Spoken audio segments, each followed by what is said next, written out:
अस्सलाम वालेकुम। In this video we will discuss criminal procedure code 1898। इसमें हम ये देखेंगे कि समरी ट्रायल जो है वो कैसे कंडक्ट किया जाता है, कौन कंडक्ट करता है, किसके पास पावर होती है, कौन कौन से ऐसे ऑफेंसेस हैं जो समरी ट्रायल जिनका होता है।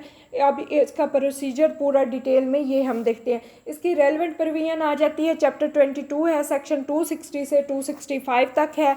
फिर आगे वो कहता है कि सेक्शन 260 कहता है कि पावर टू ट्राई समरली। अब वो यहाँ पे वो कहता है कि किसके पास पावर होती है। वो कहता है मजिस्ट्रेट ऑफ फर्स्ट क्लास को प्रोविंशियल गवर्नमेंट इम्पावर करती है अपने बिहाफ पे कि वो प्रोविंशियल गवर्नमेंट के बिहाफ पे समरी ट्रायल कंडक्ट करे। यानी बेसिकली ये पावर प्रोविंशियल गवर्नमेंट के पास है, वो आगे कन्फर करेगी, इम्पावर करेगी मजिस्ट्रेट ऑफ फर्स्ट क्लास को या फिर कोई भी बेंच मजिस्ट्रेट्स का, तो उनको इम्पावर करेगी कि वो समरी ट्रायल कंडक्ट करें। अब यहाँ पे वो कहता है कि ऐसे कौन से ऑफेंसेस हैं जो समरी वे में कंडक्ट किए जाते हैं। तो इसमें वो कहता है कि ऐसे तमाम ऑफेंसेस जिनकी पनिशमेंट डेथ नहीं होगी, ट्रांसपोर्टेशन नहीं होगी और 6 माह से ज़्यादा इम्प्रिजनमेंट नहीं होगी, तो उनका समरी ट्रायल कंडक्ट किया जाएगा। आगे वो कहता है कि ऐसे तमाम ऑफेंसेस जो वेट और मैयर से रिलेटेड हैं, जो पाकिस्तान पीनल कोड के सेक्शन 264, 265, 266 में फाल करते हैं, तो उनका भी समरी ट्रायल कंडक्ट होगा। आगे वो कहता है हर्ट जो है सेक्शन 337A1 जो है, जिसमें शज्जा खफीफा आ जाता है, वो कहता है इसका भी समरी ट्रायल कंडक्ट होगा।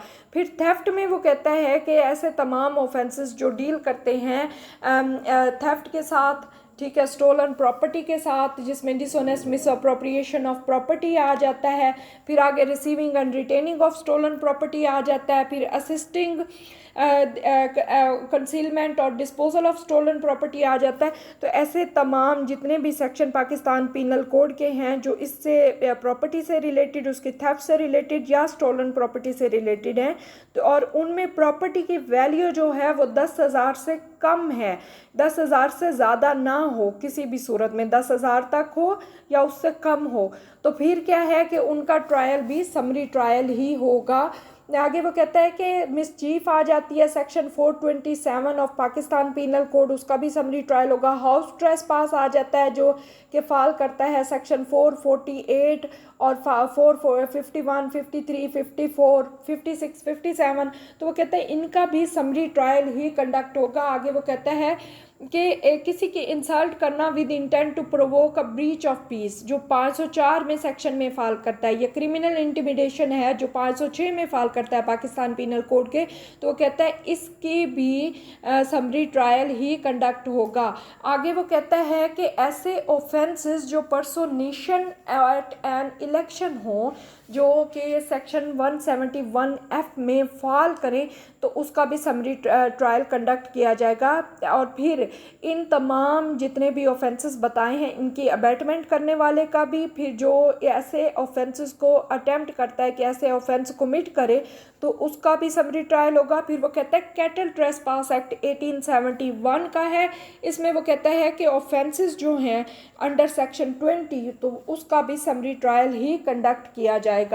आगे वो कहता है इसमें कि एक मजिस्ट्रेट जो है या बेंच ऑफ मजिस्ट्रेट जो स्पेशली इम्पावर्ड होता है, जो ट्रायल कंडक्ट कर रहा होता है, तो अगर उसे लगता है कहीं पे जाके कि इसका ये जो ऑफेंस है या इस ऑफेंस की या केस की नेचर ऐसी है, इसका करैक्टर ऐसा है कि इसका समरी ट्रायल कंडक्ट नहीं किया जाना चाहिए, बल्कि ट्रायल बाय मजिस्ट्रेट जो चैप्टर 20 में दिया गया वो ट्रायल कंडक्ट किया जाना चाहिए, उस तरीके से कंडक्ट किया जाना चाहिए। तो मजिस्ट्रेट के पास ये पावर है कि वो जितने भी विटनेस हैं उनको, जो पहले से जिनको एग्जामिन किया जा चुका है, जो अपनी शहादतें रिकॉर्ड करवा चाहिए, उनको दोबारा बुलाए, उनको री एग्जामिन करे, री हेयर करे, और केस जो है वो समरी ट्रायल उसका कंडक्ट ना करे बल्कि उसका मजिस्ट्रेट ट्रायल कंडक्ट करे। नेक्स्ट वो कहता है सेक्शन 261 में कि power to invest bench of magistrate invested with less power.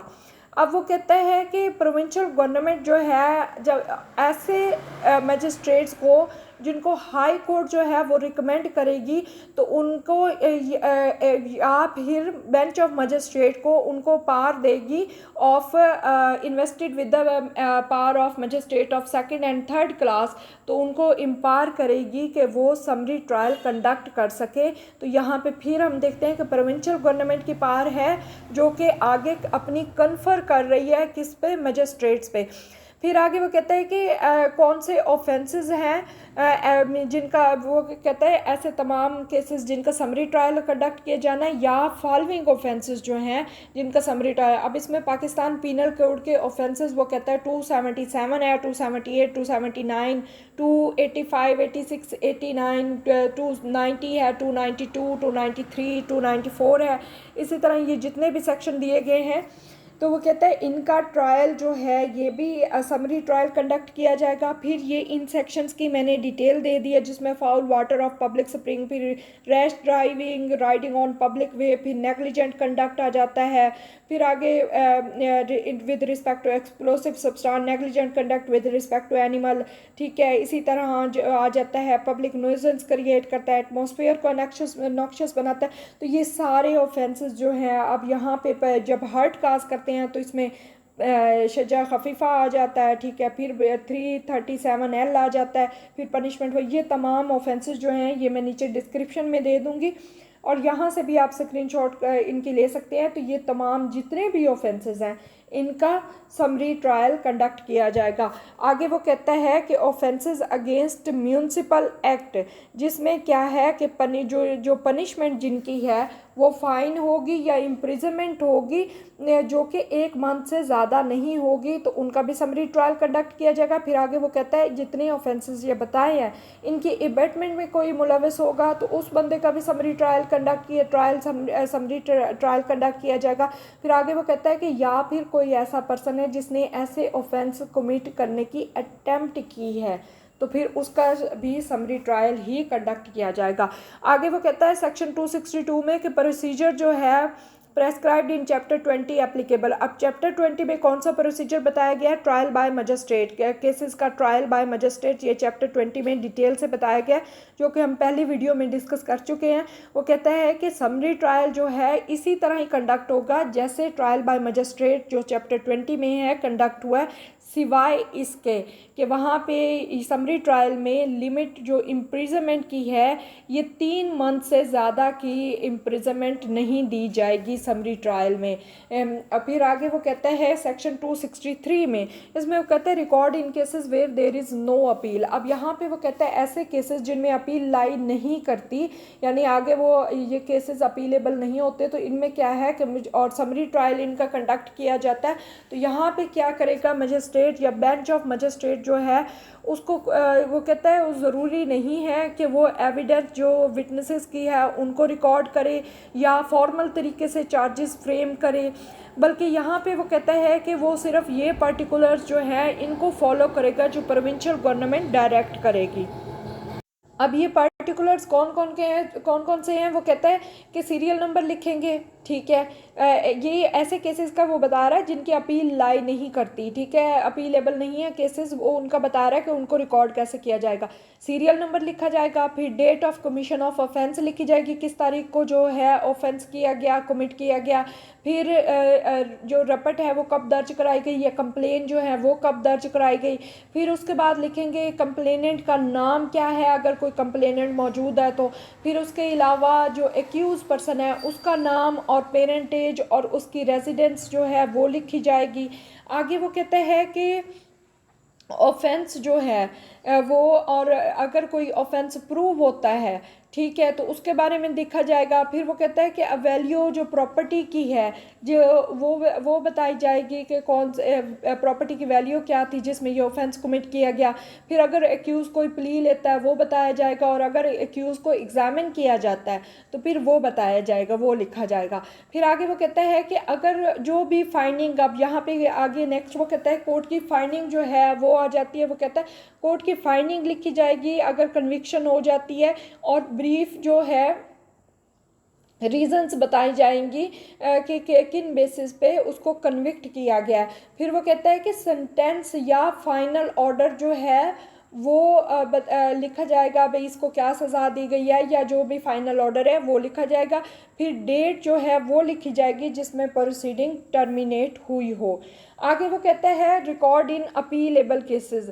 अब अपीलेबल केसेस में वो कहता है कि ऐसे हर केस जो समरी ट्रायल जिसका हुआ हो, मजिस्ट्रेट ने या बेंच ऑफ मजिस्ट्रेट ने समरी ट्रायल कंडक्ट किया हो और उसमें से उसकी आगे अपील लाई होती हो, यानी अपीलेबल हो, आगे अपील की जा सकती हो, तो फिर यहाँ पे वो कहता है कि मजिस्ट्रेट जो है या बेंच ऑफ मजिस्ट्रेट जो है वो क्या करेंगे, जो एविडेंस की सब्सटेंस है उसको रिकॉर्ड करेंगे। उसके अलावा जितने पार्टिकुलर्स सेक्शन 263 में दिए गए हैं वो भी लिखेंगे, ठीक है। और ये जो भी सेंटेंस पास करनी है या जजमेंट रिकॉर्ड करवानी है उससे पहले। अब आगे वो कहता है सेक्शन 265 में language of record and judgement. अब यहाँ पे वो कहता है जो रिकॉर्ड की लैंग्वेज है वो कौन सी होगी या जजमेंट की लैंग्वेज क्या होगी। वो कहता है अगर कोई रिकॉर्ड बनाया गया है जैसे 263 में बताया गया, या कोई जजमेंट दी गई है इस समरी ट्रायल में जैसे 264 में। अब 263 कौन से थे कि जो ऐसे केसेस जिनमें अपील लाई नहीं करती, और 264 थे ऐसे केसेस थे जिनमें अपील लाई करती है। अब इसमें वो कहता है कि ये लिखे जाएंगे, प्रिजाइडिंग ऑफिसर जो है वो इनको लिखेगा किस लैंग्वेज में, इंग्लिश में भी लिख सकता है, कोर्ट की लैंग्वेज में भी लिख सकता है, ठीक है। उसके अलावा अगर प्रिजाइडिंग ऑफिसर जो है, ठीक है, उसको लगता है तो वो अपने सबऑर्डिनेट जो हैं उनको डायरेक्ट कर सकता है कि इनकी मदर लैंग्वेज में भी वो लिखी जा सकती है, जैसे कि सिंधी में भी जजमेंट्स लिखी जाती है। अब यहाँ पे हमारे पास आ जाता है कि अब यहाँ पे वो कहता है कि अगर ये जो मजिस्ट्रेट होता है जिसको एम्पावर किया जाता है कि समरी ट्रायल कंडक्ट करे, तो वो कोई भी क्लर्क जो है उसको एम्प्लॉय कर सकता है, उसके पास वो ऑथोराइज्ड होता है कि जो है कोई क्लर्क एम्प्लॉय करे जो कि ये तमाम जितनी भी प्रोसीडिंग है उसको रिकॉर्ड करे, जजमेंट लिखे। फिर आगे वो कहता है कि अगर आगे कहता है कि इसमें कहता है कि अगर कोई भी ऐसी ऑथोराइजेशन नहीं है, यानी वो किसी भी बंदे को अपॉइंट नहीं किया, तो फिर जो रिकॉर्ड है ये जो मेंबर है बेंच का वो प्रिपेयर करेगा और उसे साइन करेंगे और प्रॉपर तरीके से उसको रिकॉर्ड किया जाएगा। फिर वो कहता है अगर बेंच के कोई भी मेंबर उसकी ओपिनियन डिफरेंट है तो उसको सेपरेट तरीके से जजमेंट उसकी लिखी जाएगी। So this is end of my video. Please subscribe my channel. Thank you so much. अल्लाह हाफिज़।